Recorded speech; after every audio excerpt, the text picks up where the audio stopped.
Alyssa is a sociologist. She received her PhD from the University of Central Florida in 2016. She holds several scientific publications. She has taught courses on social problems, sex and gender, and popular culture in society. She has researched areas such as homelessness, gender equality and identity, and popular culture. She is also an avid volunteer. Good for you. Avid. Not just a regular volunteer. She's avid. There's a hierarchy among volunteers. She has contributed time to Planned Parenthood, local political campaigns, and Universal Central Florida's health fair.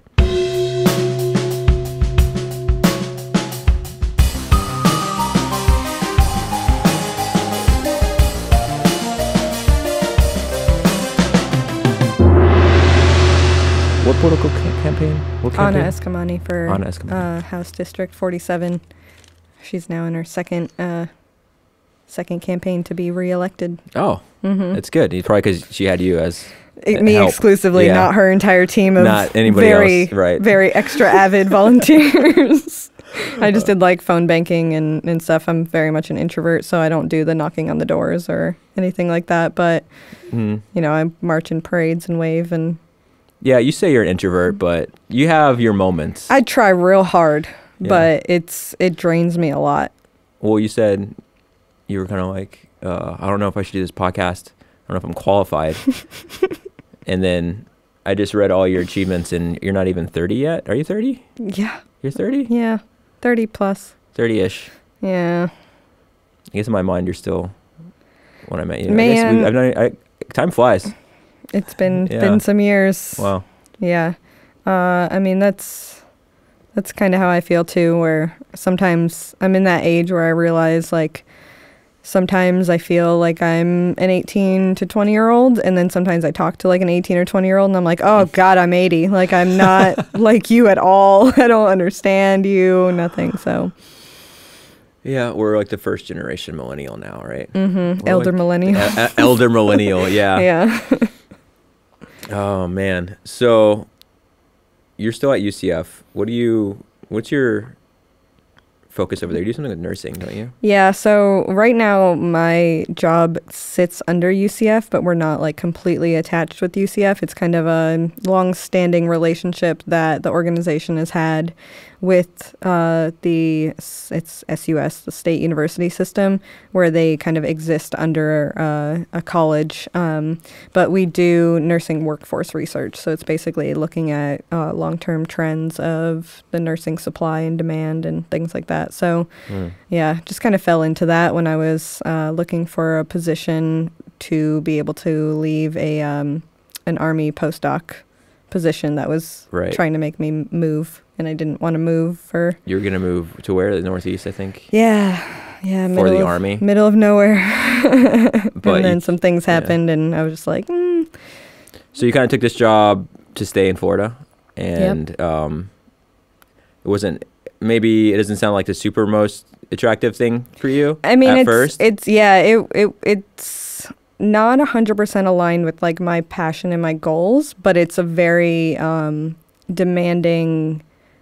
It basically stretches my skills and really like forces me to think in multiple hats. Like I'm a programmer at times. I do like programming code. I do statistics, which has never really been like my strong suit. I run surveys. I write reports for the legislature, as well as just kind of like for whoever in public consumption needs it.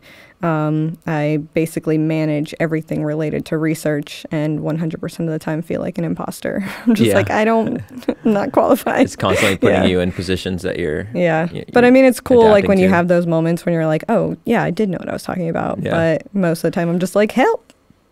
Are your passions more aligned with some of the things that we introduced about? Like it was like gender, homelessness, pop culture, maybe even. I mean, as a sociologist, like the biggest thing for me is really doing things that contribute to social change and benefiting the community, whether it's my local community or just like a given group of people. So I've been really involved in a range of things from like intimate partner violence and homelessness to just kind of culture. And one of my main kind of areas of passion is like sexual health and wellness and sex education, and kind of really promoting the importance of comprehensive sex education and access to safe and legal abortions in order to kind of, help families thrive more so than kind of villainizing those things.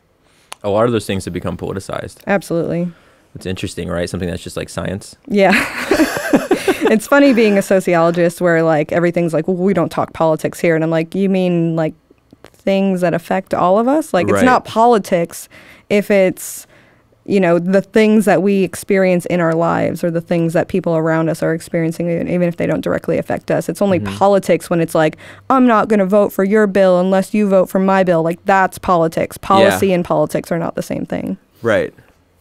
But now, a big part of all of the current debates and everyone is running, they have to have some kind of social, I don't want to say just social justice, but social like conscience thing behind their campaign or behind like what they're going to do when they get in office. Like it's got to be, I don't know, like... Yeah, I think we kind of have the two main areas. Like when you ask someone if they're liberal or conservative, there's always kind of the two that they point at. They'll be like, well, I'm a social liberal and a fiscal conservative. So it's like you have the money side of things and you have the social policy side of things. And then, you have like people like libertarians and things like that. So there's actually like left libertarian and right libertarian. And when we hear the word libertarian, we really only hear it referred to as the right, where it's just like, I want to just basically like be a step away from anarchy. Like I just want like no rules, no one tell me what to do, self-governance. Yeah. But a left libertarian, which is kind of where I fall, is like the people who want people to have the freedom to do what they want with their lives, but be able to have the government step in to protect them from, evil corporations and things like that don't have the best interest of the everyday person in mind. They really only have things like profit in mind. So, but yeah, so I mean, social policy, because our government is expected, at least in some worldviews, to regulate social elements, whether it's like poverty is a big area, obviously, like studying homelessness and things like that. Poverty is something where it's become super politicized because there's government funds attached to it. So it's hard to be fiscally conservative and socially liberal when the things that get cut to be conservative fiscally are usually the ones that help the people who need it the most. Yikes. Yeah, it's all bad. It's all bad. To quote my good friend Leslie Knope. Leslie Knope. Yep. What's the show? Parks and Rec. Parks and Recreation. Yeah. Geez. I'm binging it right now for a upcoming trivia night. So I've got all the quotes in my head. You as a sociologist, you rely on funding from different private organizations or government things to get a job. Yeah, there's definitely, like I know some people who have companies that are in the private sector. So they're more for-profit than not-for-profit or non-profit. But a lot of what, like as a social researcher, it's not really the same thing as like a direct care provider, like a social worker who's way more dependent on funding through government or philanthropic things. Currently in my position, we are in that position where we don't have outside funding. But a lot of what a sociologist would typically do is go work for a university. To be a researcher that's not a professor, that's where you can kind of go the private route, where you have companies like RAND, which is a huge one based out of California. They do a lot of numbers research things. And then you've got Pew Research Center, which I think they're nonprofit, but they're really big. And then they have Pew Charitable Trust attached to it. That's kind of like where my dream job space is. Oh, yeah. But they're like based out of DC. So like there's really no way of separating the policy and the government and the research side of things fully. There's people who do things strictly for their own corporate interests. Like you can be in marketing research, consumer insights research. You could be in, just different things like that. Or you could be actually addressing like a macro level social issue. And then that's really where it just starts getting messy, whether or not you directly get funds from them or not. Wow. It's just, to me, it's just like, because you're being employed by UCF right now, but at any year they could just cut the funding to it. Yeah, I mean, we're technically not funded by UCF at all. We're kind of in like a weird space when it comes to funding right now. We exist in statute, but have not been funded in statute for several years, long before I started working there. So I don't know like the full details of it, but yeah, I mean, it's kind of one of those things where it's like we exist to do certain things that we're expected to do, but when it comes down to, you know, the House and the Senate sitting down and doing that budget and everything that's going to get cut gets cut, if you don't have someone in the room with them, like lobbying for your interests, like you're going to go, because there's always more people that need money than there's a bunch of people asking for money. Yeah. How long has the study been going on that you're participating in now with the nursing and stuff? Has it been so the organization that I work for has been doing what they do for, I think, since the early 2000s. So they've been around a while, but there's been a few different like aspects of legislation that have said like, here's a specific study that we're doing. So in 2009, the legislature basically opened up access to nursing programs, basically, because we were in a nursing shortage at the time, back in like 2008, 2009, right before like the recession hit. So then they created these laws that basically said, you know, we're decreasing the regulations on nursing education programs because we want more schools, we want more nurses, we just want kind of like open up the floodgates and push them out so that we're no longer in a shortage. So then my organization was kind of tasked with saying like what happened as a result of that. Okay. And then they kind of back in like 2014, they kind of started tightening the regulations again a little bit more. So nursing is known as like one of those fields you go into, you make good money. You work hours, but like you make decent money, right? I mean, you should definitely have a nurse on this show because they have so many interesting stories related to not only their patients and kind of their experiences, but also just like what it's like being a nurse. Because we actually have like a really big issue nationally as well as in the state where we just have really high turnover. So people are entering the workforce, and even if you make really good money, you get like good signing bonuses and everything like that. It's really only for like the first year. So once you've been there like a year or 2 years, somewhere in that time frame, you're not really obligated to be there anymore. So we're seeing two things. We have a lot of like really bad job dissatisfaction where people are leaving and bouncing around. Some of them are leaving nursing entirely. Just because it's a really, really demanding job. And even if you get paid well, you're still kind of like, you're highly appreciated and undervalued, I think is kind of what the sentiment seems to be. But, you know, even if you're getting the money, sometimes it's just not worth it. Or you can like kind of bounce around and go where there's a better work environment, because we are seeing shortages, at least anecdotally, and what's happening is whenever you have a shortage, you have less people doing the work of more, and so it's just a really taxing experience.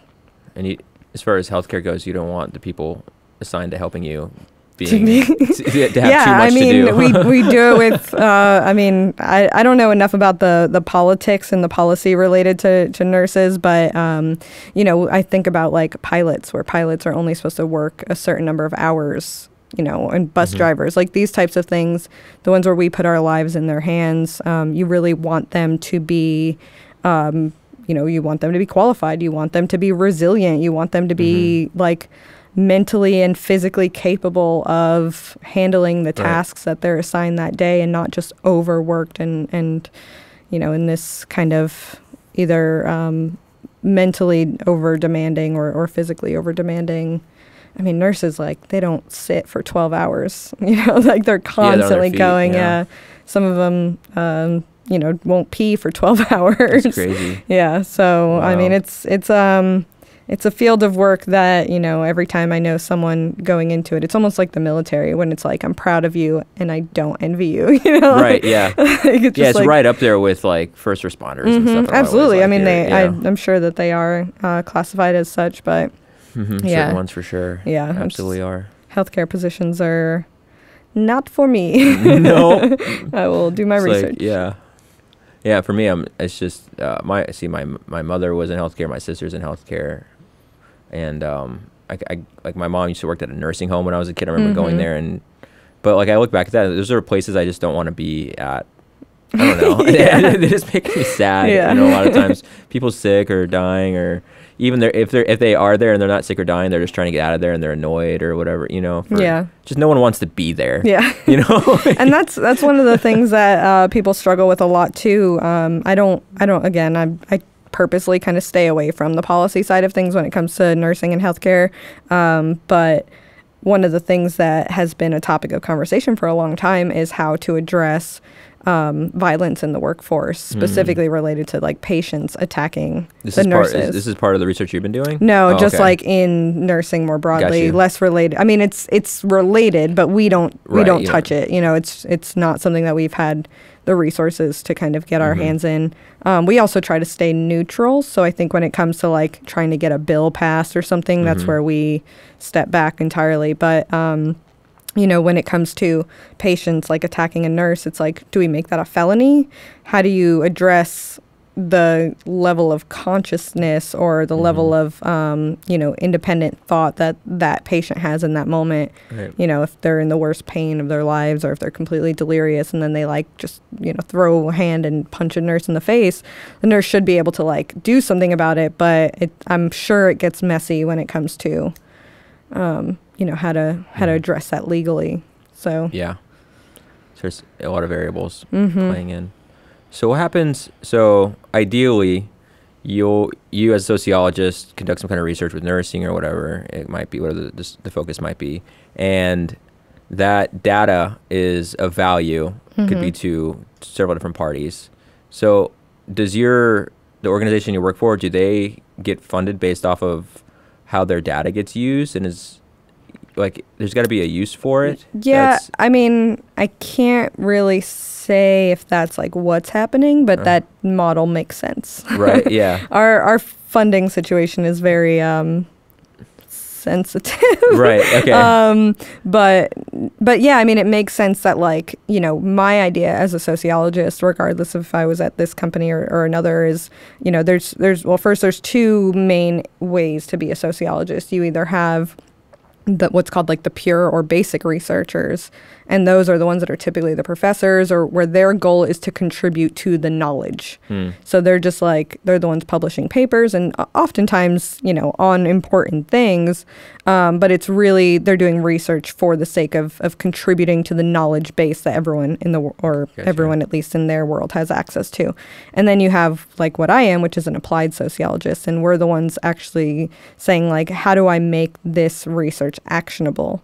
And so the goal is to be able to focus on research that has a direct impact on the community, whether it's, you know, you get hired by a certain organization saying, I want to know, you know, if I do this intervention, how effective is it, or something like that. Or, you know, you can say, like one of the things that we did with homelessness. Well, a few different homelessness projects that I've done have been related to, I'll use one as an example, where the Coalition for the Homeless came in and spoke to one of my former professors and said, we're experiencing all the youth that are homeless. So we're talking like 18 to 22, something like that. All of them that come into our shelters are not runaways because they don't like rules. They've experienced some sort of trauma, and that's what either caused them to get kicked out of their house or to leave, you know, where they didn't feel they had another choice. And so my professor was like, cool anecdote, but where's the data? So what we did was we designed a survey.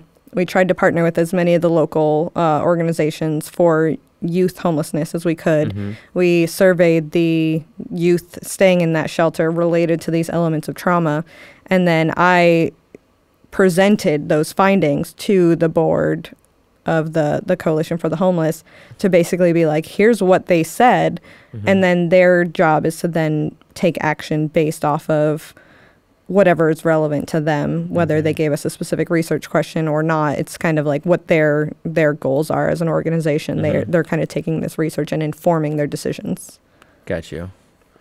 you just volunteer. You just got hired to do something in homelessness, didn't you? Yeah. So Oregon? in Washington. So some friends of mine own a research company. It's called VN Research or Vega Win Research. And they're from, we went to school together, and they just got the bid for, they got hired, I guess, to do the research element of the annual point in time count. And that's something that's sponsored by HUD, the Housing of Urban Development and Urban Development. And it's basically an annual count that's done nationally of homeless people at a given point in time. So it's kind of like the census for homeless people.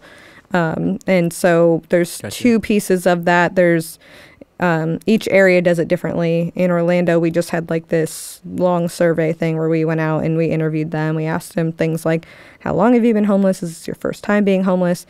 Are you a veteran? If you're a veteran, like, do you have like a contact number that we can connect you to resources for veterans if you're interested? You know, those types of things. The way they did it in Washington was a two-part where they did an overnight count. So they had teams and teams of volunteers all along this entire huge county involving downtowns to Seattle through tiny little rural suburbs. Wow. And basically just went out overnight and counted the number of homeless people that they saw. Actually, like teams went out in the street and they counted every homeless person they saw? Yeah. Did they speak to them or anything like Not that? at that one, not the overnight one, but then what they were going to do is starting that next day for the next 2 weeks, that's when they were going to be doing the in-person interviews. So each area does it a little differently. They've been doing for several years, I believe, this kind of two-part approach, and then, you know, they can make modifications to that as much as they want. But the idea is you're getting a census count of homeless people at a given point in time, specifically in this night, which I am assuming that they view the overnight as relevant due to, you know, if they're sleeping, they're less mobile, you know. Okay. You're not going to be walking a street and then them kind of just like missing you at each corner or something. You know, they're more likely to be asleep. Then also, like, you know, a lot of people sleep in their car, so it's kind of hard to tell if they're homeless if the car is just kind of parked while they're out and about doing their thing.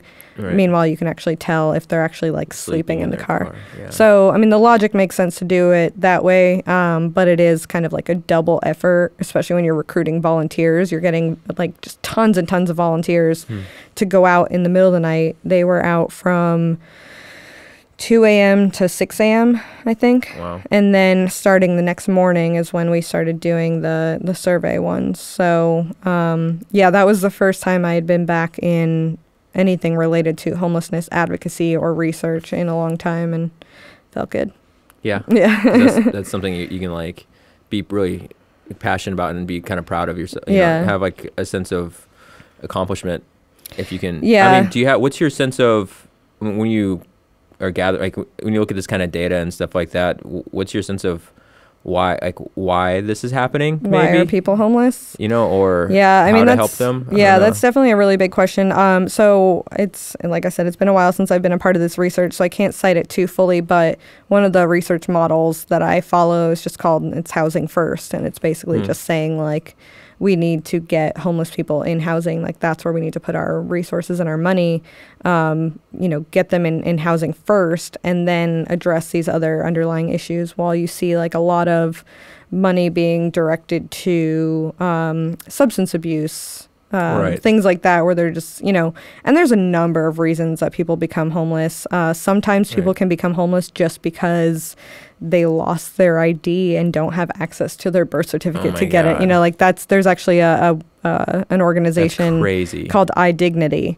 And iDignity is basically trying to help people like regain access. They don't have a social security number, any of the proper stuff. And like, I mean, if you didn't know, can't do anything. Yeah, let's say that you were, you know, I don't know, this might be an extreme case, but let's say you were kicked out of your home when you were 16, you don't have your birth certificate, you don't have your social security card.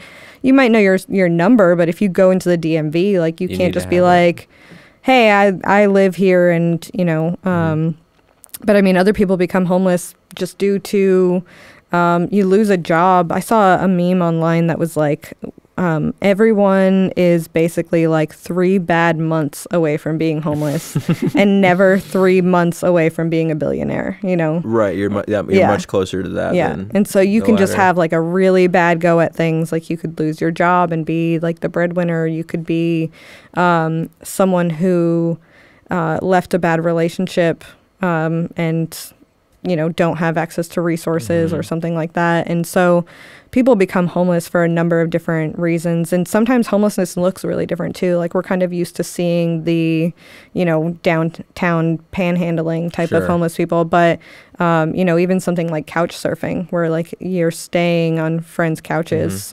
sometimes even your entire family, you know, you could be living out of your car. You could be showering at a gym and, you know, just kind of staying at various places. Be on a permanent camping trip. Yeah, you know, exactly. Kind of a thing, yeah. So yeah, there's a number of different reasons why, and I think that's what makes it so hard to really pinpoint a single cure. Yeah. But I think the biggest thing that it's almost like we're in a state right now where it's like we know what we shouldn't be doing.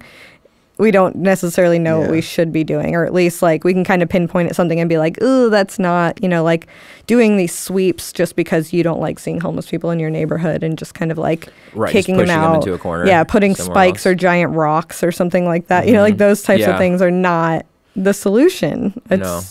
You're just kind of like pushing them into tiny corners. Yeah, then you're treating them like pests. Yeah, exactly. That's what's happening. We're kind of like going in with our like raid and spraying them. Meanwhile, you know, using the term I dignity, it's really trying to address that these are people. They're not like a burden on your, you know, little like gallivant downtown, because that's, you know, or just being at a red light and seeing someone like panhandling. But then there's just a lot of like stigmas about what it is. You know, you see every now and then the story of someone who's like, I'm not homeless, I'm actually really wealthy, but I go out and panhandle just to see how much money I can make. Right, you hear that. Or someone's going to just use this money on alcohol and drugs. And it's like, okay, well, let's step back. Like as a sociologist, we're kind of like, well, what got us here? You know, what got us to the point where this substance abuse and drugs is, and alcohol and something, you know, is that a byproduct or is that the cause? And if it is the cause, why is that where this person's life ended up? You know, is it just they just decided to make bad choices and be like, you know what, I want to do heroin today, and now all of a sudden my life spiraled down? There's probably like things that we can address if we like just step back far enough, that where we just kind of regain the humanity of it all and just kind of say like, it's not always about an individual making like choices to be in a certain position where there's no hope left. Right. Something like people need help. And unfortunately, there's people out there that take advantage of that too, and you know, pretend they need help or whatever. I don't know. I wonder what the solution is. Things have definitely. I mean, I would say I guess I'm maybe being optimistic when I say this, but in the last 100 years, we've come a long way. Absolutely. And I wonder like what it's going to be like 100 years from now. Yeah. And I don't see why this could totally be a fixed situation. Like, do you think it's really a problem that could be solved in your lifetime? So we kind of half joke, half cry in sociology about how we're like the most pessimistic social science. Like we're just constantly like, the world is doomed, everyone is terrible, God help us. You know, like other fields are a little more optimistic, like, you know, even psychology and social work. It's like, we can make a difference, and we're just like, everyone sucks, you know.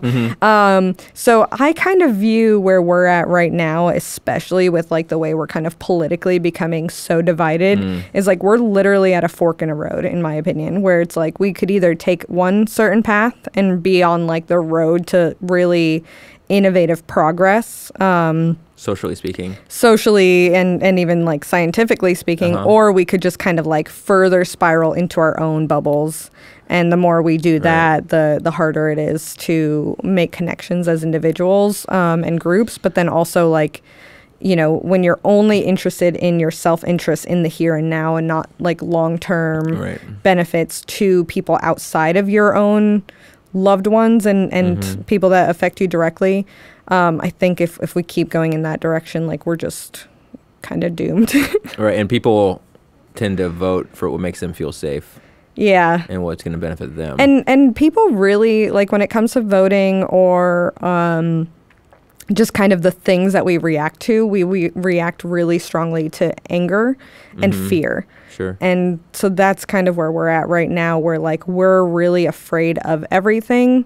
And that doesn't matter like which side of the aisle you're on, whether you're someone who's afraid of immigrants taking your jobs or whether you're afraid of not being able to breathe because of climate change. Right. Okay. Like like all the, like flooding and all those types of things.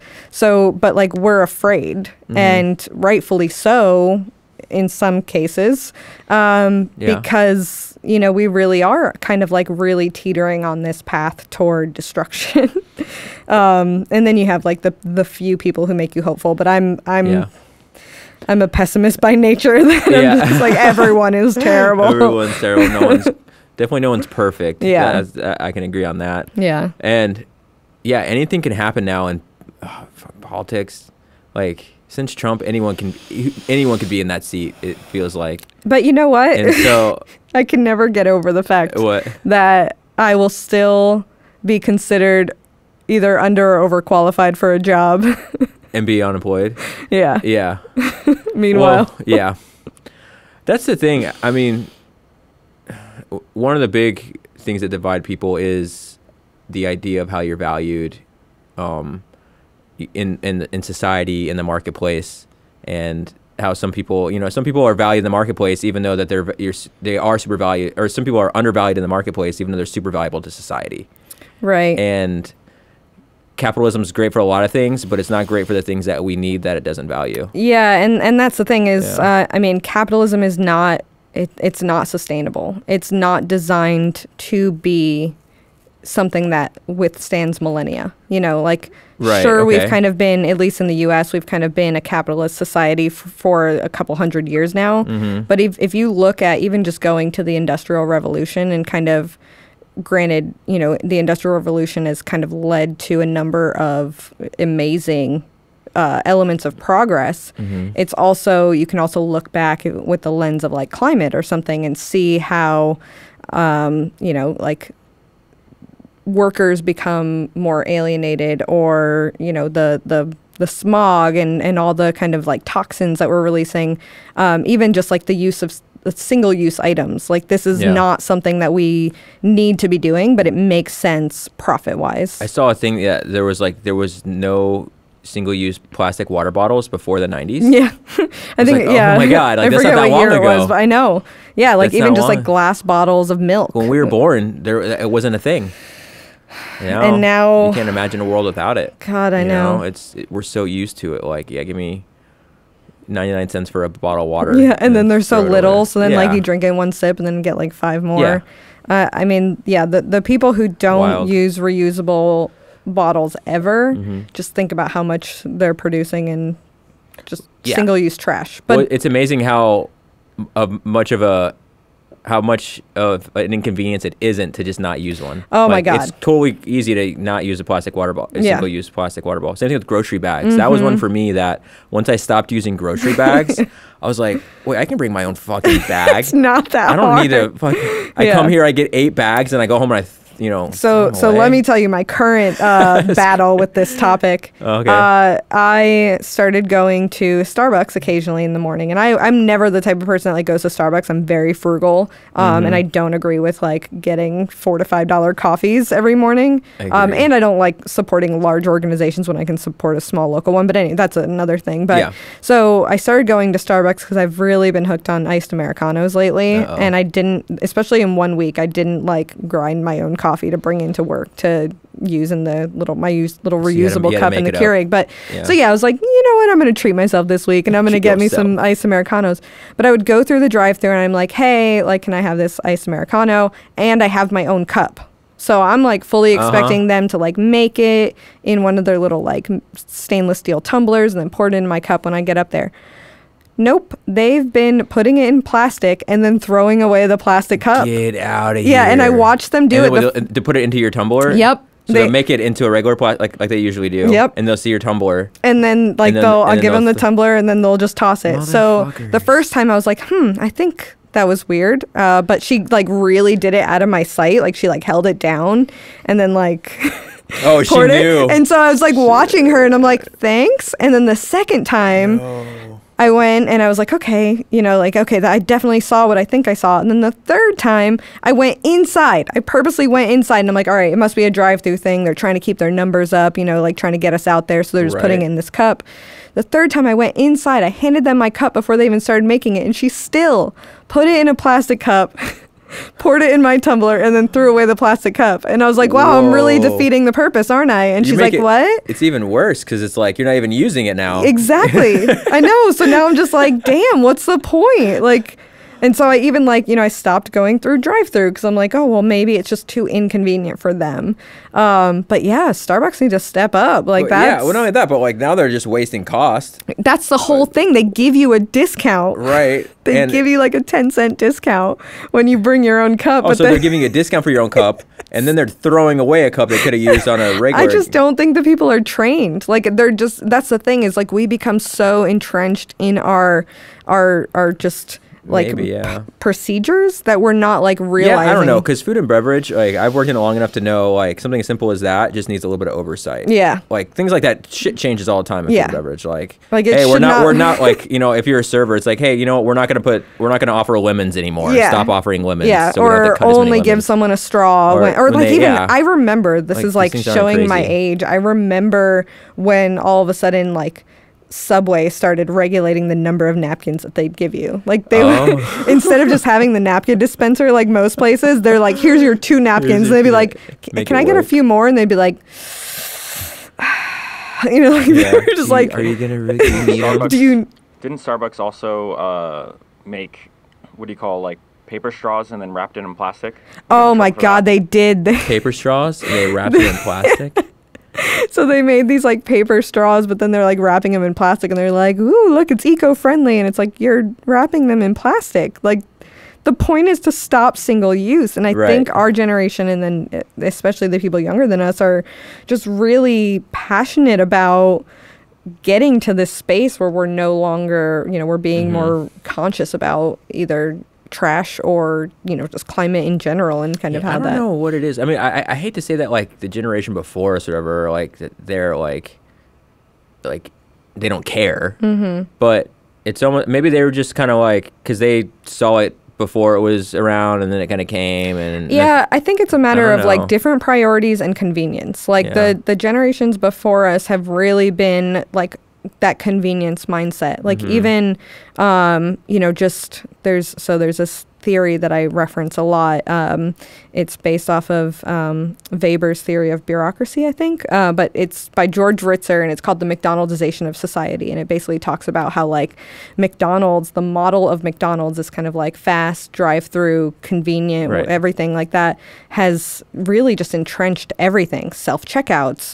You know, you go to a restaurant or something and you bus your own table. You wait in long lines. So it talks a lot about how it's designed to be efficient. It's designed to be, I forget, there's like 4 main components, but then it actually has this like negative outcome. And I think that's where we're at right now, where we've gotten to the space where generations before, like you said, they didn't have these single-use things where you can just grab and go. And so as that became more convenient and accessible, it's like, yeah, this is really great. Their priorities weren't in the space of what's happening once it's gone. And we are very much in a linear model of consumption, and it's just not sustainable at all. I mean, that's literally just not sustainable. Yeah, it's gonna start affecting us in negative ways. Once it starts affecting people's personal lives in negative ways, that's when shit's really good. And that's the thing, though, is when a lot of these things start affecting our personal lives, especially if you come from a position of privilege where you're really kind of like isolated from it. Yeah, you're like the last to be affected. Then it's too late by that point. You can't turn back, you know. We can do whatever we can, but I mean, it just, I fully believe we're on the path to the movie Idiocracy. Like, that's where I kind of see us going. The comedy? Yeah. That was, what was that about? So the main kind of plot was like this guy, he gets like frozen and he gets like forgotten about, and he wakes up in like however many years in the future. It's like 100 or plus years in the future, and the world has just gone to shit because, you know, we basically the main premise is that smart people stopped having babies, dumb people were reproducing like crazy. That's what it was, yeah.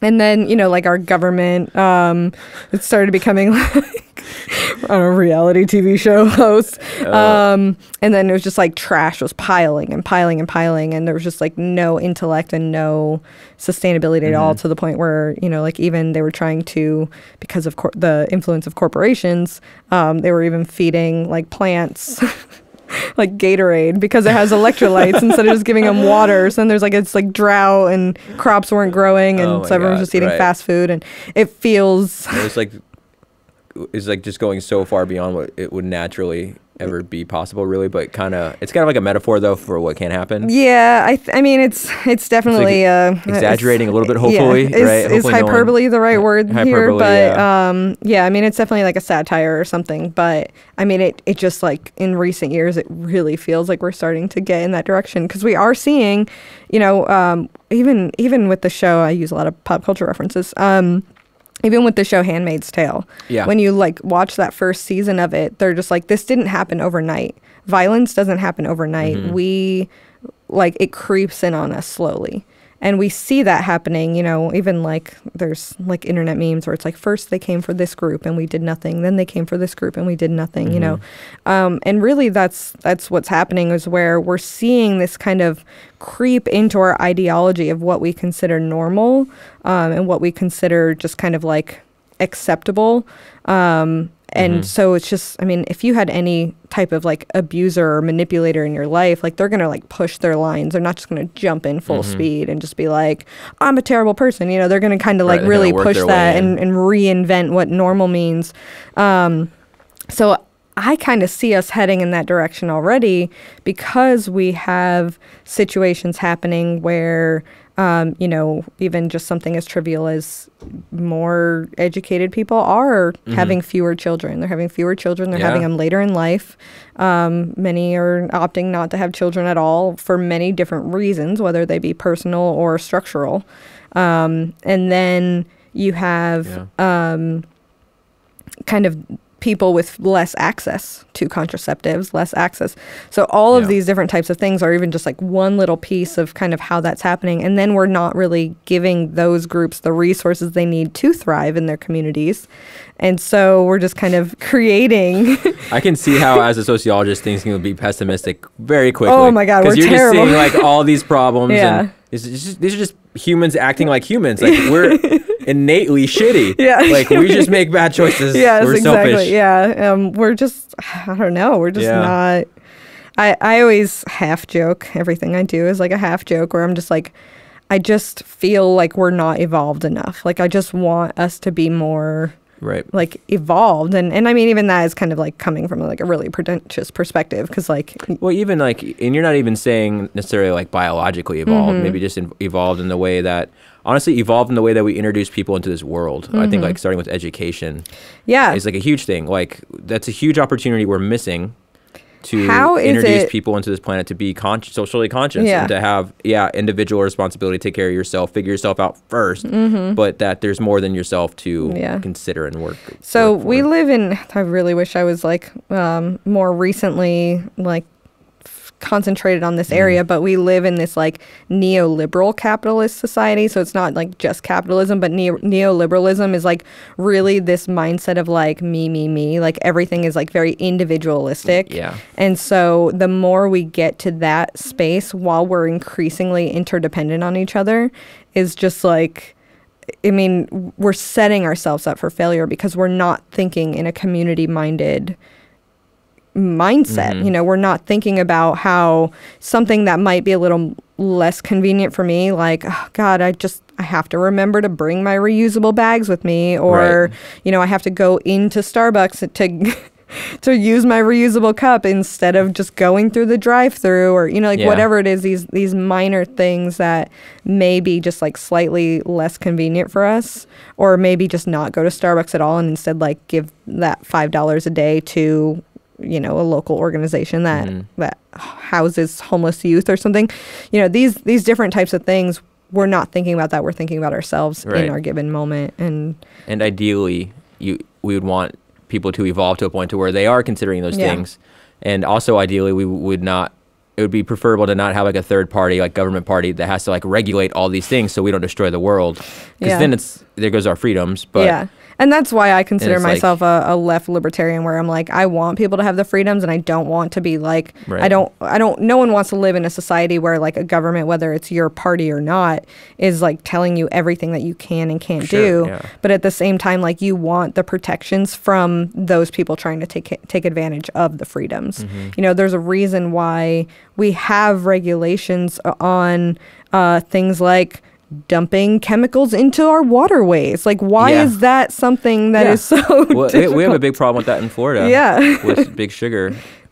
They add a lot of phosphorus and other things that they use in their fertilizers that get washed through like Okeechobee into the Everglades, and then they change the canals to go out into the estuaries, and all these algae blooms and totally messing up the ecosystem.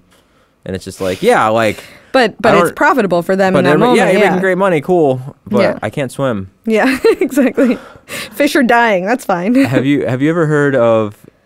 Maybe you haven't. Probably not. Who has? But have you ever heard of the guy who invented the ATM? No. Have you ever heard his story? Hey, Zach. Can you hear me? Zach, he's fired. Zach will be back. Yeah. But I'll tell you anyway. So I don't remember this guy's name. I want him to look it up. But and I want to know what year it was, but he invented the ATM, right? And when he first invented it, there had been like a predecessor that failed, right? So it had been like in some major cities had like this, was it automatic machine, transaction machine, automatic transaction. Okay. Yeah, there it is. I was automatic like, ATM? ATM, automatic transaction. Yeah. Teller machine? I don't know. No, this is why we need Zach. Hey, Zach. Yeah. There we go. Hey, can you look up the guy that invented the ATM? Yeah, it looks like his name was John Shepard Barron. What year was he? Did he live? Was he born? Born in June 23rd, 1925. 25. So this is probably in like the 50s and 60s or something like that. Maybe 60s and 70s. I don't know. Does it say anything about the first ATM? It says he was a British inventor who led the team that installed the first cash machine, sometimes referred to as the first, or as the automated teller machine. Teller machine. Automated teller machine. That was getting there. Anyways, he put these machines out, and everyone said they weren't going to work because only like strippers and drug dealers would use them because they're the only ones that didn't want to confront an actual human teller, right? But anyways, obviously they took off, and I forget how many. There's billions of these things all over the world now. But his wife has never actually used one. Whoa. And she said the biggest thing that she hates about them is that it ruins a social opportunity for you to stand in line and to talk to people. What an extrovert mindset. And I'm like, fuck, no one wants to stand in line and talk to their neighbor. And essentially that's kind of what we're talking about. It's like no one cares about their neighbor. Yeah. Everyone wants convenient. They want to go on their lunch break, pull out a little cash real quick for the weekend and eat their food and be left alone. Yeah, I mean, we really are. We're becoming more isolated. We're becoming more focused on our bubble. I mean, there are many, many moments where I'm just like, just leave me alone in my bubble. I can't handle the ignorance or whatever that's outside of my bubble. The infamous bubble, isn't it? It is. It's like the invisible force field around us. Yeah. It's like a reverse force field. Yeah. But yeah, I mean, it really is. That's actually something that I don't know how accurate it is. But a lot of like millennials and later are being judged for not having communication skills because of that. But at the same time, again, that's something where you can't blame the individuals for the way that they were taught and brought up in the world. Right. Like, why would I go wait in a long line inside of a bank when I have access to a drive-through ATM? Like, it's all about efficiency and convenience. Like, we are becoming more dependent on technology. That's just the direction that our world is heading, and we can't ignore that. And so to blame an entire generation of people for not having a certain set of social skills when you only knew that is really ridiculous. But yeah, I mean, it's not just a generation doing it. It's not like, but it's more common because we've only known certain ways as opposed to other people only knowing. Oh, right. Like they remember. Before, like, and so I mean, if they bought tickets to a concert, they had to physically go somewhere. Yeah. I've never had to do that. I think I have. I mean, but yeah, I mean, Even just having physical tickets know. now is like, ooh, it's a luxury. Yeah. I mean, even if I go to the movies now, like I don't never have, it's always on my phone. Exactly. I don't talk to anybody. We went to a show recently that was, it's straight up said like, this is a mobile entry only event. Like they were not doing any printed tickets at all. And so, I mean, how is that our fault? You know, just right. because it makes sense. It's convenient. And honestly, like, I mean, I complain a lot about technology in certain regards, and also technology just doesn't like me. But, you know, in a lot of ways, you touch your phone and it breaks. Yeah, I just like look at technology wrong, and all of a sudden it does something it's never done before, and I'm like, why is that doing that? And people are just like, that I've never seen that, and I'm like, God damn, you know. But but at the same time, something like technology, something like having a mobile entry only, something like not needing a goddamn yellow page is thrown at your driveway every year or so. Yeah. Like that is more sustainable, because even though there's, you know, critiques of technological development and kind of like how that affects our environment, we are still reducing a lot of physical items in a way physical that items. Yeah, that's a good way to put it. Yeah, especially Paper's disposable physical items, single-use physical items, like those types of things, when they can be mitigated by technology is... Yeah, going paperless is like it's a thing now. Yeah. Like it's advantageous for both anytime sides. I get paper in the mail, like, you know, those really annoying ones, I swear there must be a really strong lobby for these damn like penny saver ads that you get in the mail where like no one has control over them. You can't opt out of them. They're useless. No one ever shops at the places. Like the coupons? Yeah. Yeah. But they're never actually even like coupons. They're just like, hey, here's like what Ricky's Market. It's like, hey, come over here and we'll give you a free shopping cart. I've never heard of a store that, and I'm just like getting them in the mail, and you know, I'm just like, and then they're just like they're huge. So And now a few words about our sponsor.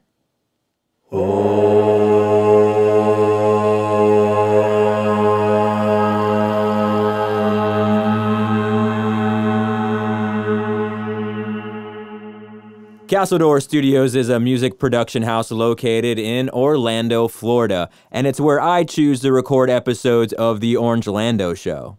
The studio features a blend of vintage and modern equipment and can accommodate musical artists of any genre, voiceover recordings, and, of course, podcasts. They can help with anything audio related. Castledore Studios offers free tours. Come check out their amazing facility for free. There's nothing to lose. They also offer free open house events like their monthly songwriter night where artists share and critique each other's work. It's free, people. Every session you book with Castledore Studios will be professional, private, and inspiring. If you have a creative idea, take action now and contact Castledore Studios at castledoorstudios.com. Use reference code OrangeLando to receive a 10% discount on your first booking. All right, back to the show.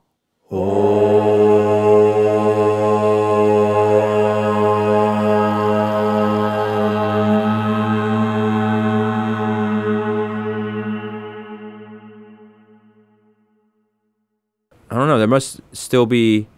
Because, I mean, now you're talking about, like, people, like, what's cheaper marketing, right? If you're somebody who offers something... But paper marketing is increasingly less effective. People are not using print advertisement. Because people, you can... I don't know what the prices are, but I imagine you having some kind of way of doing, like, a focused ad or coupon penny saver thing for, like, on a social media platform. I feel like that's cheaper than having it printed and mailed to people. I wonder what it has to be, because I mean, right?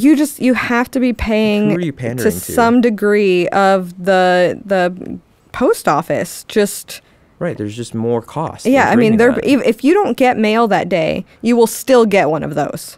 So the post office is now stopping at your mailbox, whereas they wouldn't have otherwise. Yeah, there's a cost down the line, but I mean, even just for like let's say you're Ricky's grocery store and you want to put ads and coupons out, it's got to be cheaper for you to. I don't know. I would love to know, but I don't know. Paper mailers seem to like overpriced marketing to me. Like, why is that still a thing? I think it's a poll we need to do. Is just be like, have you? I think every now and then, like, I'll grab like the Dunkin' Donuts one or something and just be like, I'm gonna get a discount on something I'm already gonna get anyway. But most of the time, it's not even like stores that good. You know, I'd rather I'd rather these stores like have them at their front, kind of like Publix does, where they don't like send out their little paper advertisements. They have them on their website, but then when you walk into the store, you can like flip through it or carry it with you, and you can use the printed ones if you want to. But yeah, I don't know. I don't know enough about it, but it just, every time I get one, I'm like, this does not make sense. Like, there has to be a way to start opting out of these things. Right. No. It's just not. They pay for mailers, they get mailed. Yeah. That's it. And I mean, crazy. it keeps a certain industry alive that's already dying. You know, we think about The Office and the paper industry. It will die, for yeah. sure. I mean, one of the ones I actually noticed is gym memberships. Gym memberships used to do a lot of physical mailers. Like if you lived within a mile, like within like 5 miles of a gym, like you got a mailer from that gym probably a few times a year. And they don't do that hardly at all anymore because they have Instagram ads. Yeah.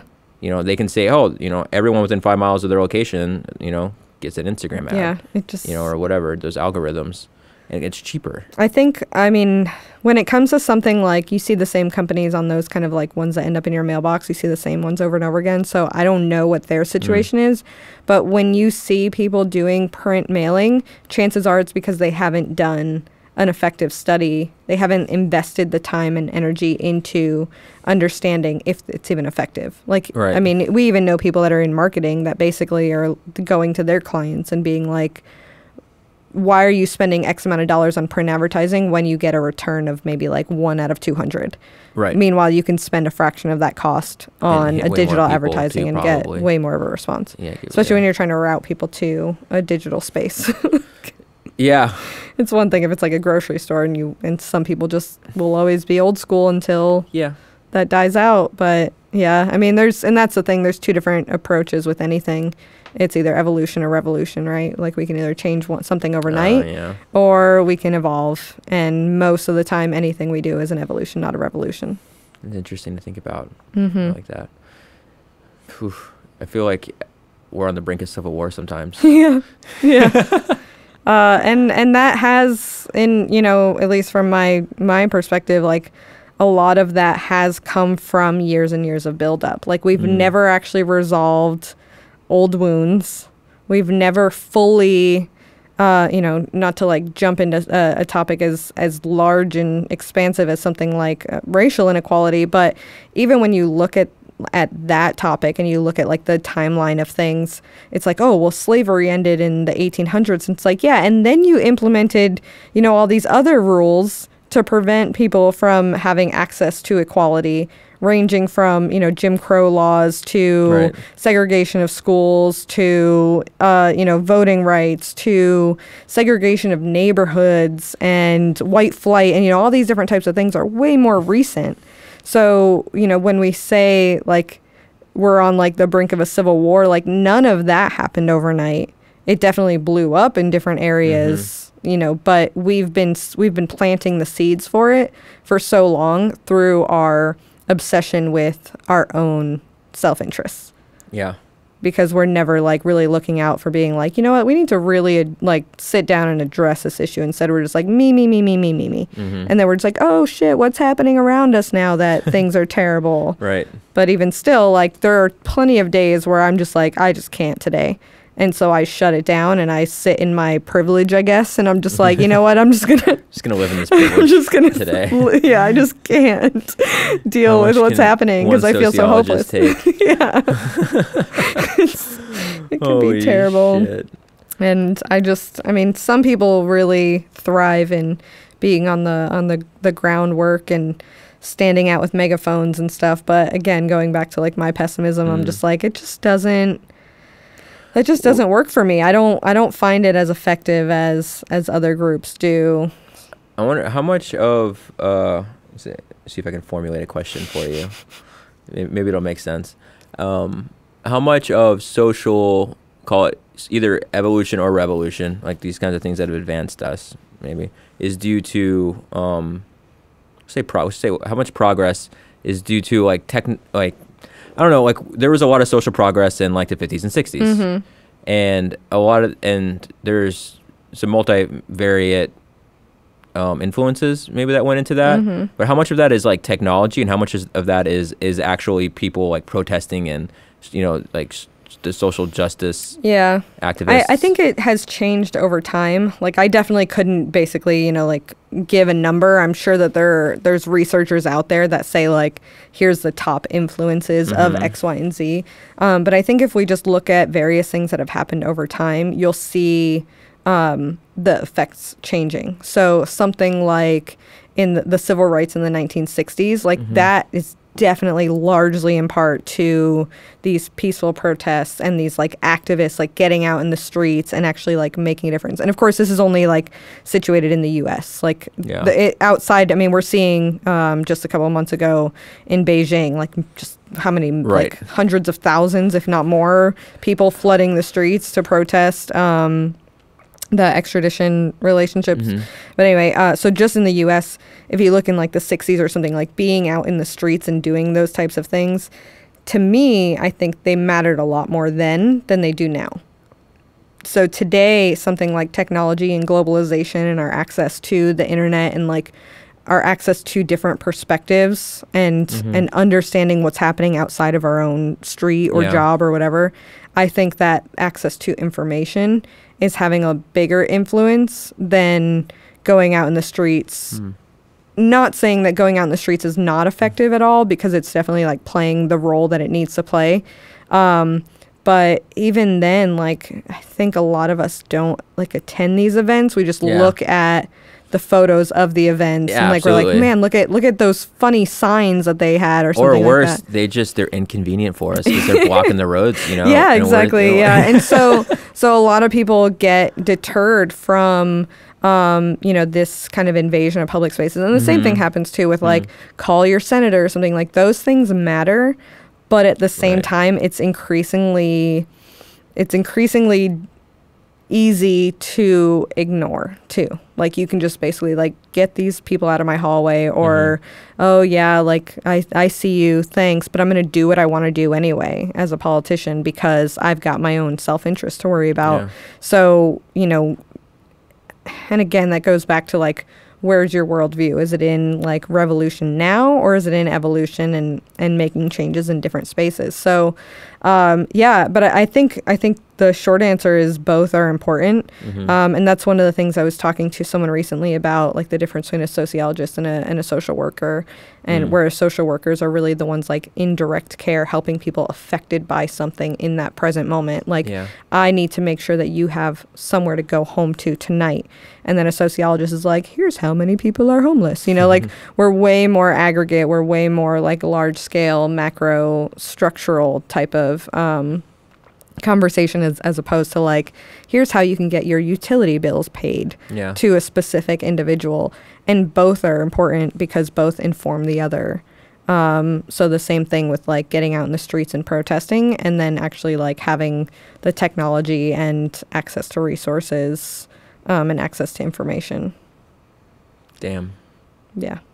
It's never just as simple. Never simple. No. And that's why that's another kind of joke within sociology as well, where it's like, if you like look at any like morning show or something and it's a social topic, you're going to see a psychologist on there. You're going to see, an economist. You're going to see anything. You're rarely going to see a sociologist, because sociologists never have that one-liner that the TV show needs. Like, it's this is what we need to exactly. do. Like, okay, we have another mass shooting. Like, let's talk about what causes mass shootings. And then a psychologist, might be like, well, this person was really messed up in this way, blah, blah, blah, the end. And a sociologist is like, well, let's talk about toxic masculinity in the United States and our access to, like, we're just like, it's more complicated. And it's always a web of things that are never easy. And then we add in the element of free will. To paraphrase, Zach, do you have that quote from Neil deGrasse Tyson that I always reference?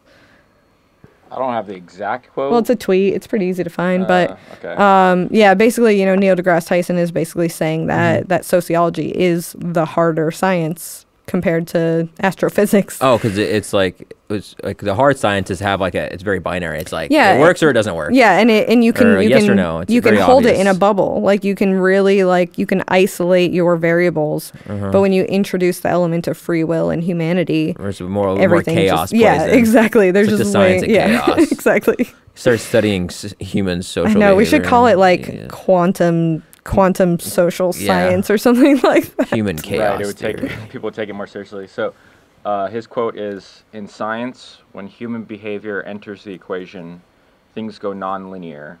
That's why physics is easier and sociology is hard." Are you recording yourself?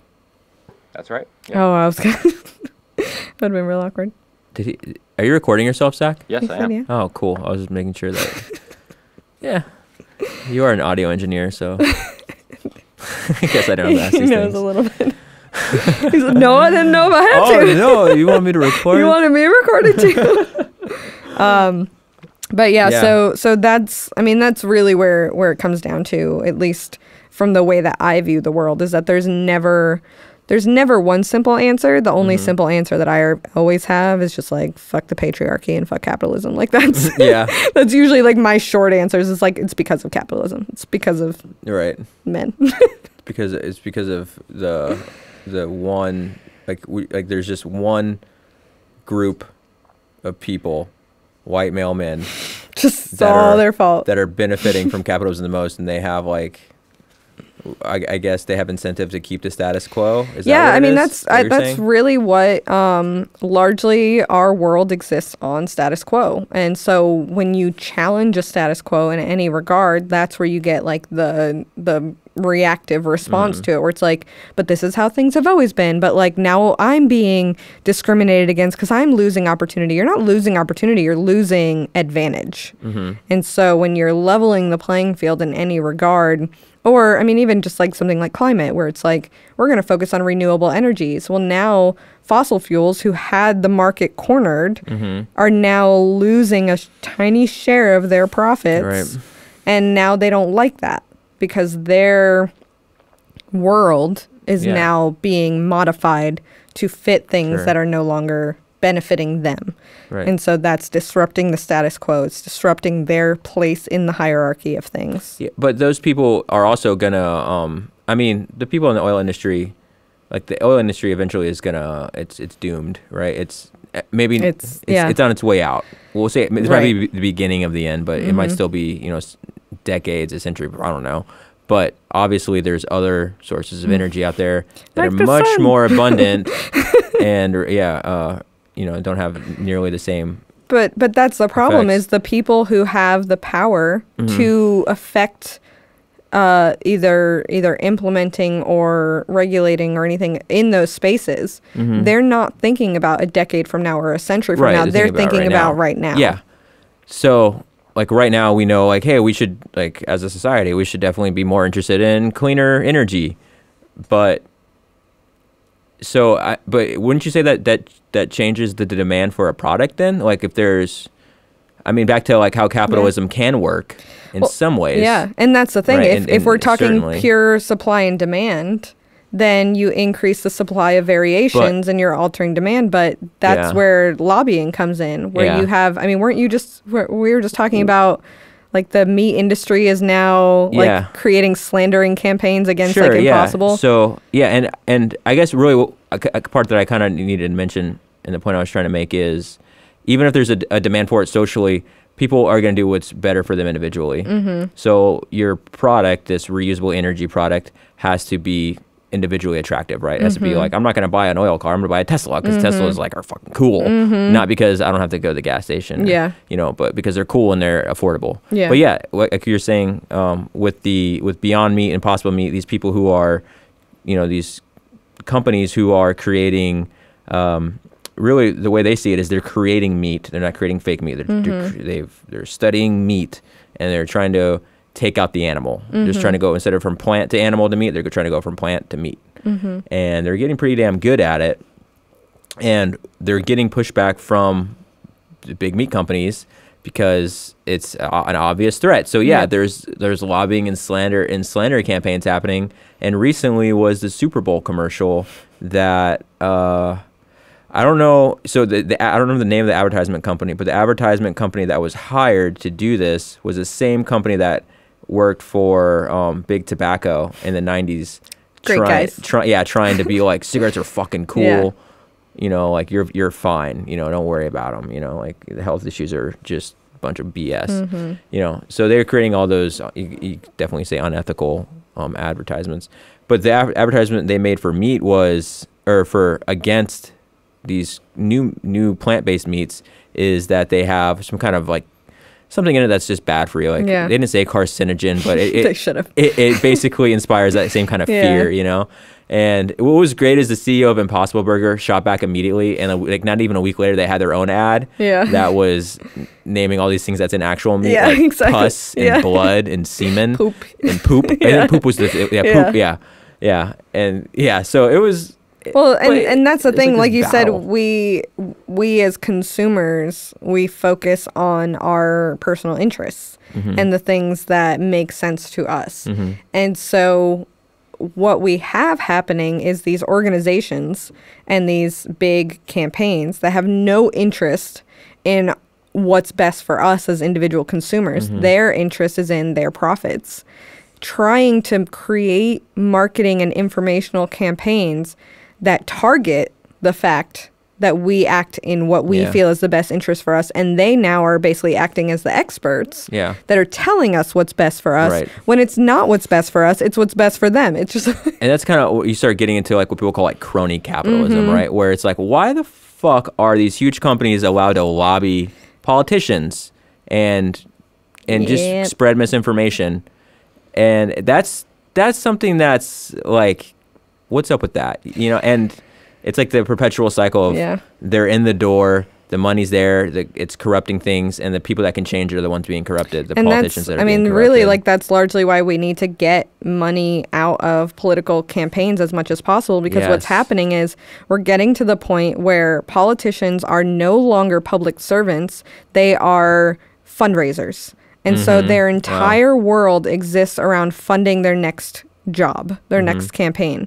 And so you have these people who are accepting money from big donors in exchange for, favorable votes, because it makes way more sense to do one phone call that gets you, let's say, $1 million, from one phone call for one company that manages X, Y, and Z giant organizations than it is to make 1 million phone calls to get $1 from, everyday people.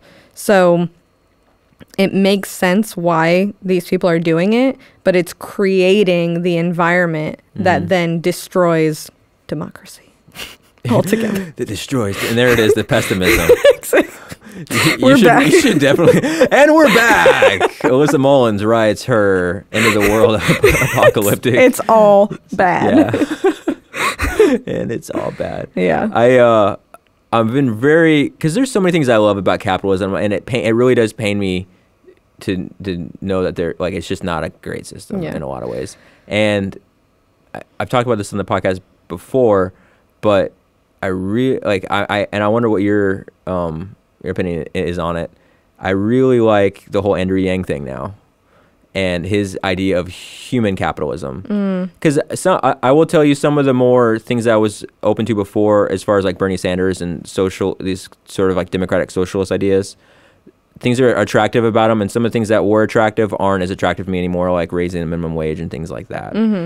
But I do like what Andrew Yang, two things that we've talked about that he kind of has solutions for that are starting to make sense for me, and I really can't rebut them. One is the voter credit, so everyone gets $100 that they can only spend on campaign fundraising. So every individual, like you want to give your $100 to whatever candidate you're into, and there'll be a cap on how much you can. So like not one party can have such a huge influence, which to me is just like that.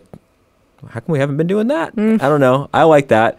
And then the other one is the UBI, because a lot of the problems that and I wonder if this brings any optimism to you. That would be such a great goal. If that's like a goal. So here's my struggle with things like that. Okay, they're go. very innovative ideas, but they're so far out of, again, going back to revolution versus evolution. They're so far out of what we've been doing and how kind of our system of value in society works, that because they're so far away from that, they'll be exploited, they'll be taken advantage of, and they're going to have negative consequences. So something like UBI, I think that totally makes sense in the long run. I fully, and I've been saying this anytime there's some like new technological release where it's like self-driving cars as an example, I'm like, okay, well, think about all the jobs you're putting out. The labor force is going out. Yeah. So we are Yeah. automating so many jobs. And Right. a lot of times that makes sense, but where it makes sense, the negative consequences are affecting people. And so now when you have low skilled workers, and I mean, it's going to happen to all of us. Like it's not something that is only, it's going to stop when it reaches a certain skill level. Like the technology will evolve faster than our brains do.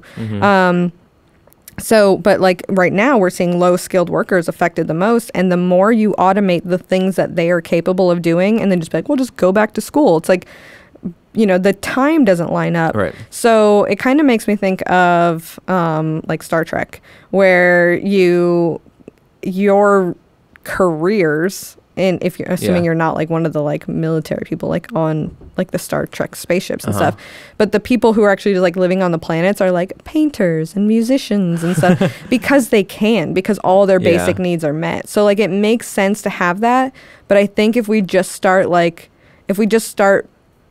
basically creating campaigns or something where it's just like, I'm just going to give you this amount of money, you're going to have, whether or not it actually happens, you're at least going to have the negative reactions to it that are going to diminish the value, where people are just like, oh, it's just freeloading, or some people are gonna some take people it will and buy abuse it. It's bullshit or and that's whatever. what he says, like, fine, if you abuse it, you abuse it. You're still like, you know, you can buy a pair of like Nikes, but I mean, you're still gonna need a place to live, you know. So, but I mean, we as our humanity is so focused on earning in order to assign value to ourselves. Right. So if we are no longer earning, whether that's because we lost our job and we're now affected as an individual, or because our job no longer exists, like we have to have some sense of like, I earned this in order to feel value and contribution in the world. In order to live like a happy life, you need to have, So I think that,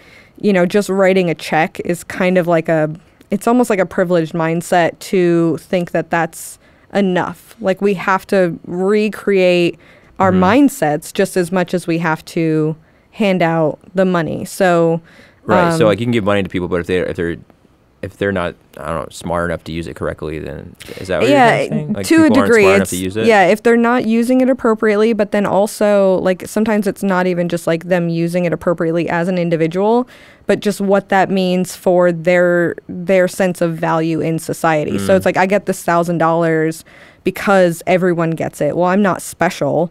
I haven't earned it. It's what am I doing with my life still? You know, like, but doesn't it put them in a position to do things that they wouldn't normally be able to do? It could. I think that's what the ideology is. Right? The idea is like, I'm trying to alleviate these burdens while still giving you the free will to choose how to do it. So the idea is there, but I just think that the idea is like 10 steps outside of what our comfort zone is, to the fact that, or to the detriment that we could risk having negative consequences that we can't foresee, just from the kind of idea of like, oh, well, here we go, simple answer. You know, again, we're expecting that really simple, like, just give everyone $1,000 and everything's fine. You know, we're expecting simple answers to complex problems. Right. And so that's really my biggest issue with it. But I do see the value in his creation of this idea, because I do know that we're getting in the direction where it's getting harder for people to earn. I just don't necessarily know if that's where we're at right now. Yeah. I mean, it's crazy to think that, I forget how many millions of people who drive trucks are going to be out of work in the next couple of decades. Yeah.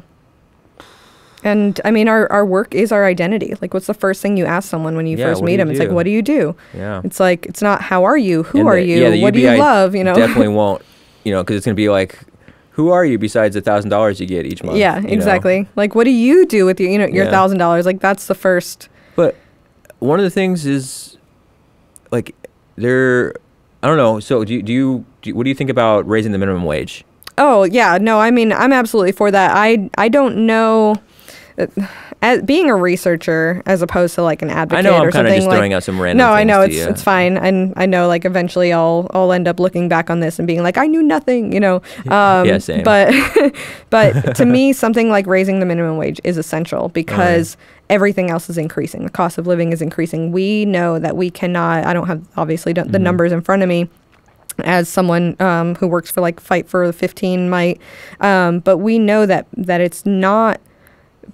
People are not surviving on minimum wage. You Definitely cannot not, get by on it, and it's increasingly inefficient. But I understand the critique of like, should someone at McDonald's be making $15 an hour if I'm making it $15 an hour doing X number of office work that I had to have a bachelor's degree for, you know? So I understand, and I try to understand that perspective. I'm not saying like, let's not raise the minimum wage because people have this valid argument. I'm saying we need to get at their understanding of their argument and why that's problematic.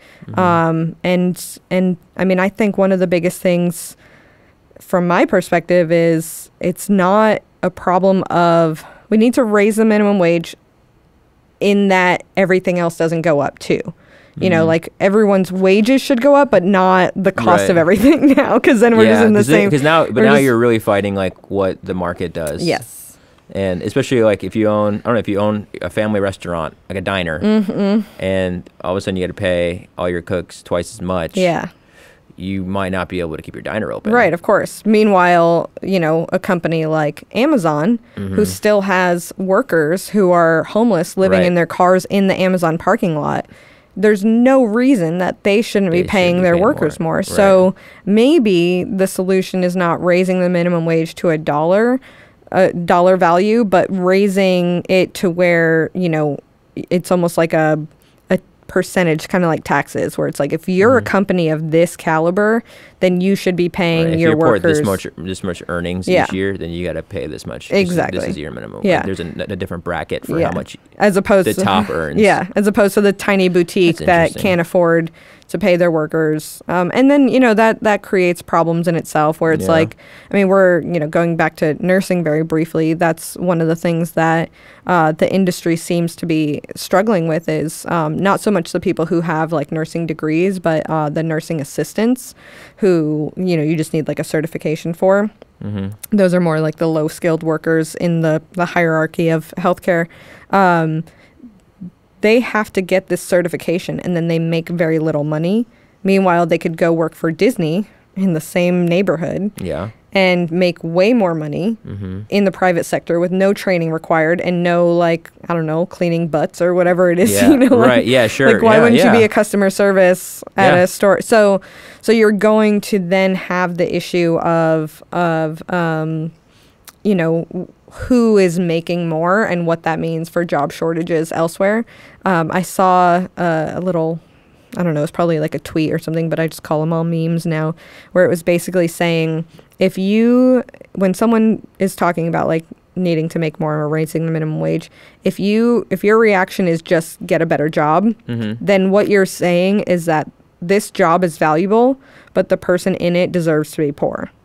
Right. So something like trash collection, I think they make pretty decent money and have decent benefits. Usually those kinds of city jobs have full benefits, and they're not paying a minimum wage for something like that. Right. I don't know what it is, but I'd say it's Right. It's not a bad job. I hear it's a pretty good job with good benefits, but using that as an example to where we know it's an essential job, but it's insanely undervalued. Like if you met someone at a dinner party and you're like, so what do you do? And they're like, well, I'm a professor, whatever. So what do you do? I'm a trash collector. You know, the value that's assigned in our society, whether deserved or not, is It's highly interesting how imbalanced. the like market value and social value are just so at odds with each other, because it can be it can be both ways. It can be the market values you but society doesn't, or society values you and the market doesn't. And yeah, meanwhile we're all so increasingly interdependent on each other that like we can't do anything. Like we don't even go, you know, like most of us don't really know how to do anything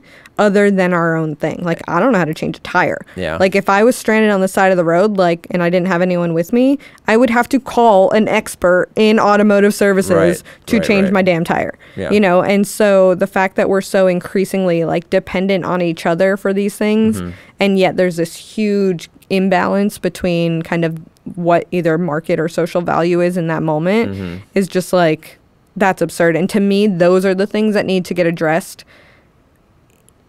I don't want to say more so than just like raising it a dollar value, but I think raising it a dollar value is just a Band-Aid. It's an essential Band-Aid that we need because people are not surviving. They're not making it, and they're increasingly dependent on these government services that we're then blaming them for being on. Yeah, right. And so yeah, well, that's one of the other things I liked about the UBI thing is that there's no, you're not really dependent on it because you're gonna get it whether you get it or not. I mean, if you become dependent on it, it's because, you know, I mean, you can never be scared of losing it. Let's put it that way, which it can happen with a lot of other government welfare or whatever, and you can, I don't know. Again, maybe it's a Band-Aid as well. But you can take that internship or that underpaid job, learn a skill that might be valuable in the marketplace eventually. Yeah. But even like for your job, you know, your skill set, say there's still, it's not like there's a huge array of opportunities for no, you. especially not in Central Florida. Central Florida doesn't care about social research. They're just like, we want hospitality and medical. That's it. Yeah, that makes sense. That actually, now that you say that you're doing the nursing thing, because that's what's here. It's the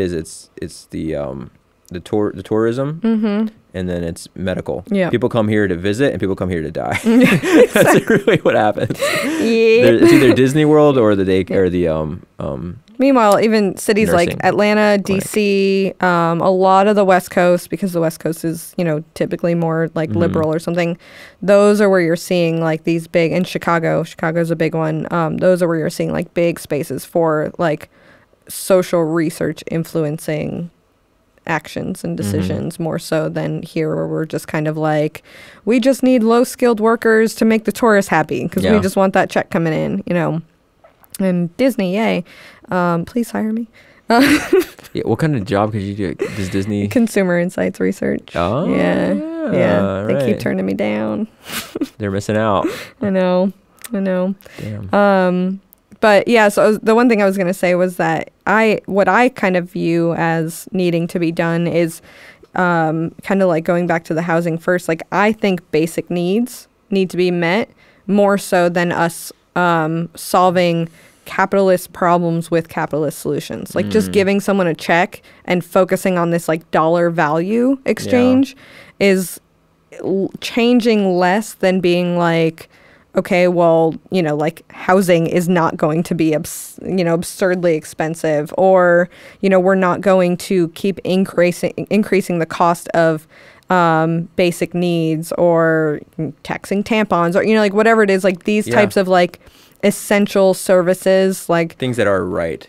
That you should just be right. Yeah, like exactly. Things that you should be entitled to have. Yeah, and so those types of things should be more accessible to where now we can use we can choose our jobs no longer based on like how to survive on it, but you can choose your jobs based on kind of what you want to do in the world. If you are somebody who doesn't have identification or a birth certificate and you're living on the streets, you don't necessarily need a check. You need somewhere to go and sleep tonight, take a shower, so you can go to a job, so you can go and try to figure out how to get your ID tomorrow morning. Exactly. And the resources that make that accessible to you, not rather than creating more barriers for you. And then also just like a job. Like most people, I mean, well, a lot of people who are homeless or whatever, to some degree, they are working, you know, like this isn't just a one-dimensional group of people. There's a Right. lot of people who are For reasons. underemployed, like struggling to find work, unemployed because they were working for, I don't know, what's that company that did like the timeshares and then went bankrupt and now like, Oh, it's like Westgate or whatever it is, Yeah. West something. But, these types of things happen and there's no safety nets because we are very much in a mindset of fend for yourself, and if you don't make it, then that's your fault. Like you did this, as opposed Yeah. to like understanding the things outside of your control. And that's actually kind of the root of what's called the sociological imagination, which is basically just like looking at the world through a sociological lens, where you could easily be like, I'm unemployed because I'm a failure, or I'm unemployed because of X, Y, and Z things outside of my control. And it doesn't take the burden off of you as an individual and the choices you've made, but what it does is it allows you to situate yourself into larger structures and understand the world outside of like you and your personal responsibility. And that's where at the same time, like our world is moving toward this direction of like everything is you and your own responsibility and your fault. right. So that's that neoliberalism. It's our bubble. It's all about individualistic Yeah. mindset and personal responsibility. It's so and American. yeah. It is. It's like me know. or die. Yeah. Huh. So, I mean, it's really just a matter of like having both and getting the right voices, perspectives, and like motivations in the decision-making process. And that's where we see, again, going back to that space where I think we're really at a fork in the road where we can go in one direction, which is kind of the direction that we're heading now, where everything is very individualistic, me, current moment, and everything like that. Or we can start looking at how things exist outside of our own worldview. And if we start doing that, we might make decisions that might not benefit us directly. Yeah. Something like, But what's the incentive? yeah, exactly. Right. And that's where it requires a change That in would be the perspective. magic potion right there. Yeah. If you could be like, hey, if you care about these people, Yeah. something great happens to you. Yeah, exactly. And Yeah. that's where, I mean, it really comes down to having to get rid of that thing where like, I need an incentive to do something other than just the goodness of helping others, or even something like, like healthcare, where it's like, well, I don't want my cost to go up because I like my healthcare and Yeah. I don't want this. It's like, well, you're actually, it's actually more detrimental for us to be a sicker society collectively just because you're doing all right, just because Right. you get your flu shot every year. Like, it actually hurts us collectively to have this class-based imbalance more so than just like paying a little bit more. Now, granted, I can't afford to pay more for things, so I get it from an individual perspective. No one wants their taxes to go up. No one wants this. But I mean, you really have to be able to kind of like see 20 to 50 years in the future to know that incentive, to be like, oh, I did that now, and here's what it helped. Yeah. So let's just get Elon Musk to invent Yeah. Right. foreshadow, or what's a Somebody needs to foresight? What is the word I'm looking for? foresight. Yeah. Yeah, Foresight. sure. Yeah. Someone to, and like, just so you can see what your life will be like when your neighborhood is awesome. Right. Right. Yeah. Yeah. Make it happen. Make it happen, Elon.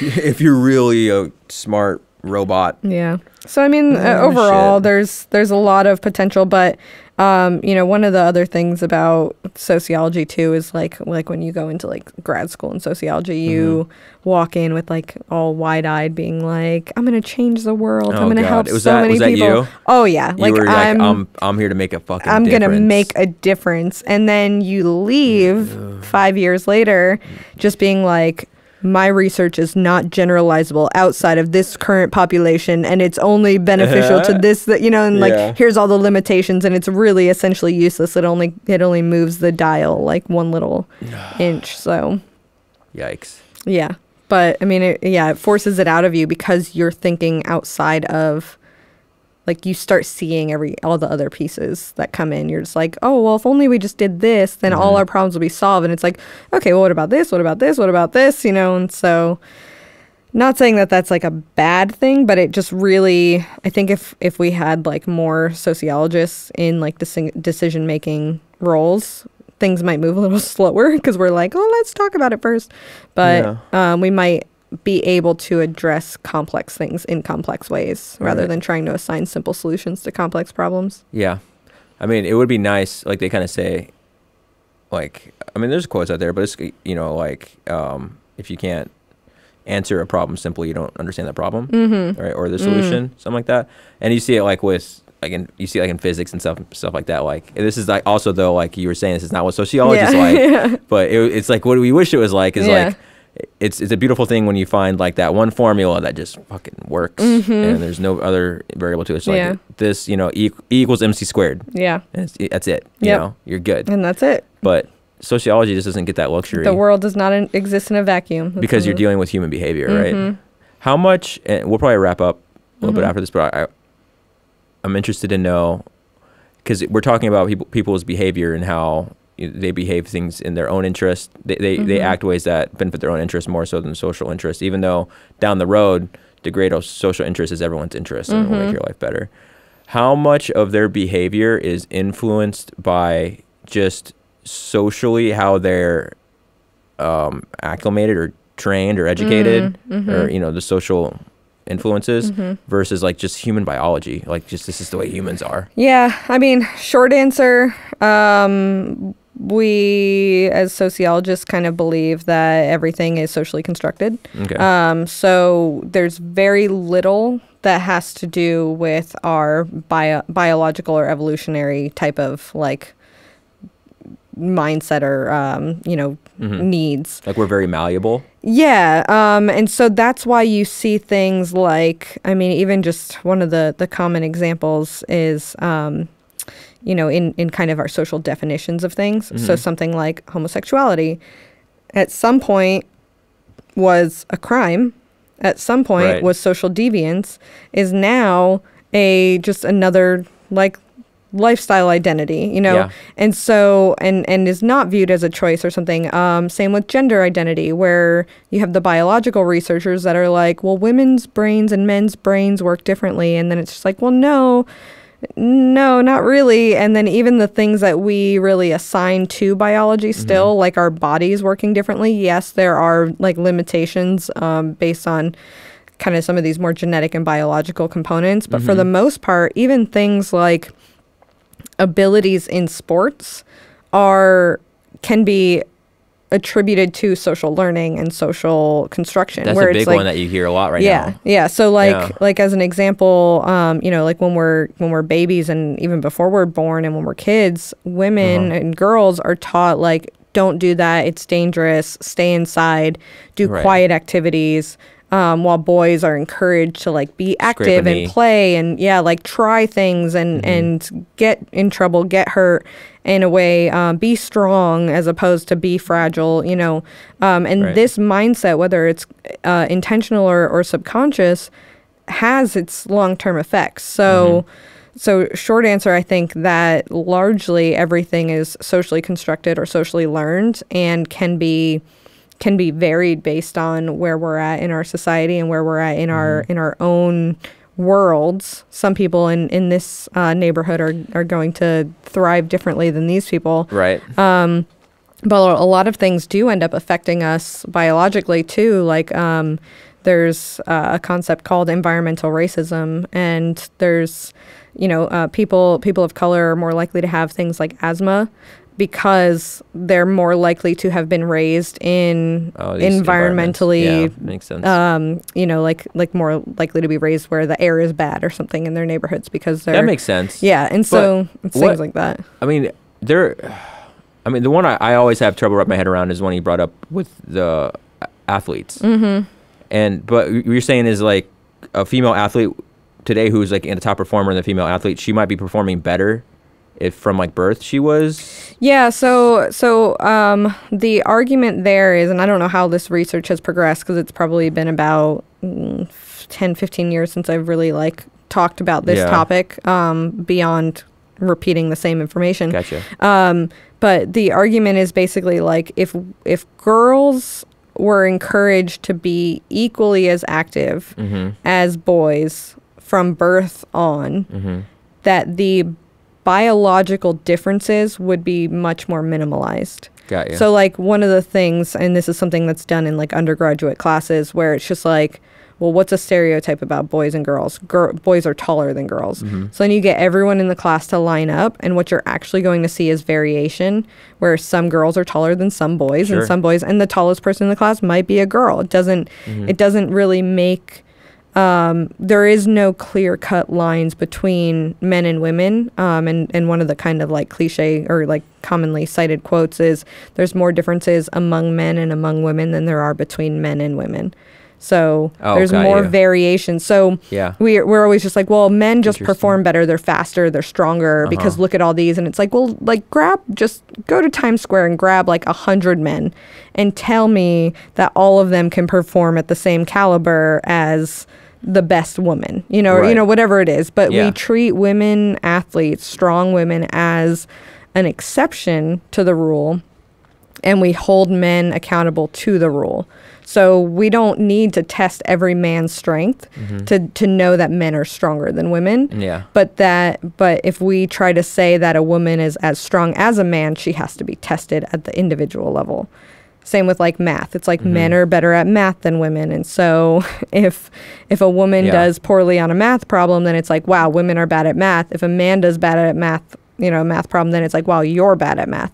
So it's just like the different ways that we just kind of like assign and generalize things further perpetuate the stereotypes and the I would imagine capabilities. too, like men would be better at, I mean, depending on how you're socialized, better at things that women are considered to be better at. Like, like what are some things that women are generally like stereotyped to be better at? Like emotions and academically, like writing and English and language, like those types of things compared to like math and science. A lot of that I think is due to, again, socialization, like talk about your feelings, don't talk about your feelings, express yourself, focus on math, don't focus on math. Like there's just all these like scientific studies that show how removing gender, like even just like not having to write your name on your test, makes women perform better at math. Wow. Like, yeah, there's just like something about just like, removing the idea of yourself. Of just like just not having to put your name on it. It creates, like just even like assigning your name to something just kind of like says, because I'm this, I'm not going to be as good at it. There was plenty of times where I was so interested in math and then I just like stopped because it wasn't what I was like supposed to be doing, especially once I started getting to the age where I like liked boys and things like that, where it was just like, it's not cool to be smart, and that affects men a lot more than women. Yeah. And so I think that's why you see like women thriving more academically now. It's interesting how your idea of like yourself can be influenced by society, and then how that identity can influence your performance and things. There's a an old yoga quote, and it's something about self-esteem, and it was basically like a student asking a teacher, how do I lower self-esteem, or how do I get rid of self-esteem, something like that, something about self-esteem. And the master says, if you don't have any esteem, good. It's like, but if you don't have any idea of self, even better. And it's kind of funny to think like, really when you're thinking about yourself, you are thinking about what you associate you with everything else around you. Like it's not a personal thing necessarily. Yeah, having a self-identity means you identify yourself as separate from everything around you. And so if you get into like kind of like that philosophical kind of like meditative type of even like Buddhist mindset, if you isolate yourself, you automatically compare yourself. So just having a self in general forces you to compare self to non-self.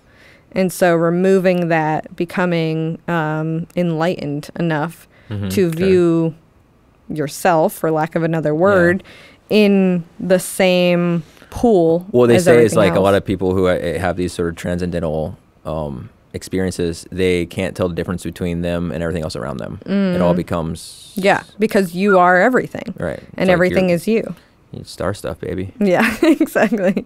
And that's really where we try to get to on a less demanding of introspective type of kind of like enlightenment, where we're just kind of like, think about everything as being still a part of you. It's not me versus the world.